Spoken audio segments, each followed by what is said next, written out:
What we want to be able to do is start off with paradigms. Most of us that go into the helping professions are very well trained in different therapies, psychotherapy, and other modalities to be able to help clients. One of the glaring concerns that we find is most of us don't have the business piece. We didn't learn it in graduate school, we're not business people, so part of what our presentation is going to be is to help you be able to wrap your head around what it takes to be able to do the business of counseling. And in order to start with that, what we like to be able to do is just think about it for a second. If you were in business and you were selling a product, a widget, something, if you were selling something and that product could help a teenager communicate better with his or her mom and dad, that product could help someone that is depressed find an alternative to suicide, that product could keep a family together. That product could diagnose OCD, attention deficit disorder, depression, anxiety. That'd be a really valuable product. I think you can see where I'm headed here, and you're it. You have to be able to believe in yourself and what you do in order to be able to sell your services. Because as we go through this, you need to be able to think what you have is a gift. What you have is something that should be well compensated. You spent a lot of time going to school, workshops, studying to be able to practice independently. And in order to do that, to have people profit from your gifts, you need to be able to keep the door open. You need to be able to pay your rent. You need to make a good living at it.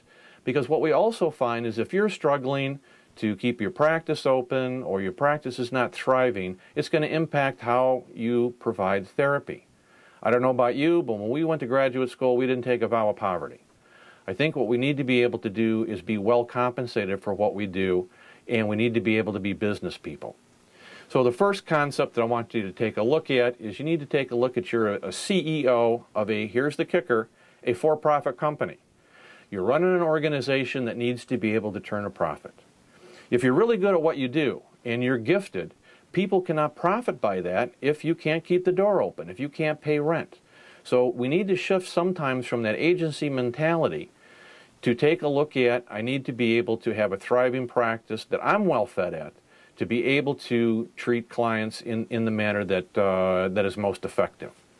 Not only do you need to see yourself as a CEO, you need to be able to see yourself as an entrepreneur. And if you look up entrepreneur in the dictionary, it's defined as someone that takes and manages a risk. And what do we do with our clients all day long? In therapy, we encourage them to take a risk. Think outside the box. What's the next step here? And sometimes I think what we need to be able to do is take our own advice. Are we willing to take the risk? Are we willing to take the risk to fail? More times than not, as one door closes, what happens? Another door opens, right? But you have to be able to take that risk to have that happen. We have tried many things in private practice for our combined 55 years in private practice that didn't work out. But what we found was when one door closed, another one opened up. But the kicker here is you got to have a door that closes. So you got to be willing to take the risk. The worst that's going to happen is you'll fail at something, but if you look hard enough, there's a message in there. There's another way. When we see clients, we like to say if you hit the wall, turn right or left. Don't just stand there. Same thing with being an entrepreneur. You got to be able to take a risk. More times than not, those risks will pay off. You need to see yourself as a consultant. Not only are you seeing clients in your office or families, you're also a consultant in terms of groups and organizations. Groups and organizations are nothing but big old families and suffer from the same pathology that families do.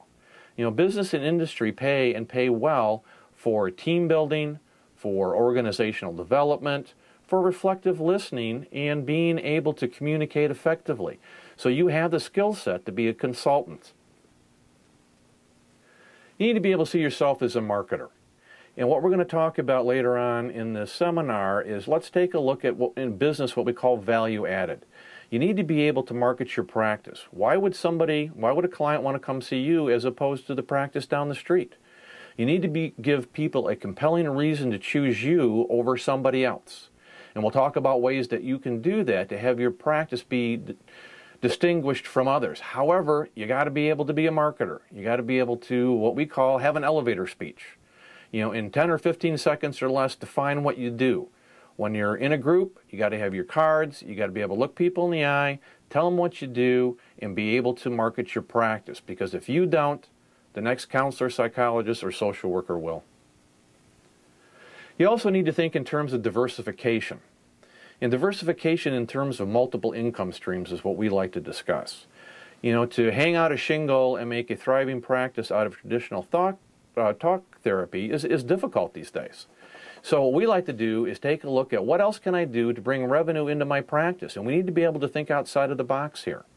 Not only do we want to provide individual marriage and family therapy, but what else can we do? Bob and I are going to go over with you our different income streams in our practices and really want to challenge you throughout this DVD to think about what else you can do that would bring diversification to your business. Lastly, what's your vision? You know, we added this a couple of years ago. You know, it's kind of the old Stephen Covey concept of, you know, begin with the end in mind. Where do you want to wind up? You know, if you don't know where you're going, how are you going to get there? Do you see yourself as having what we call a limited practice? One in which I have a day job teaching or at an agency or a school, and I see a few clients at night and maybe on Saturdays. Do I see myself as being a full-time private practitioner?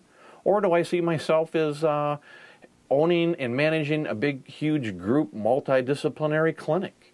You know, set your sights.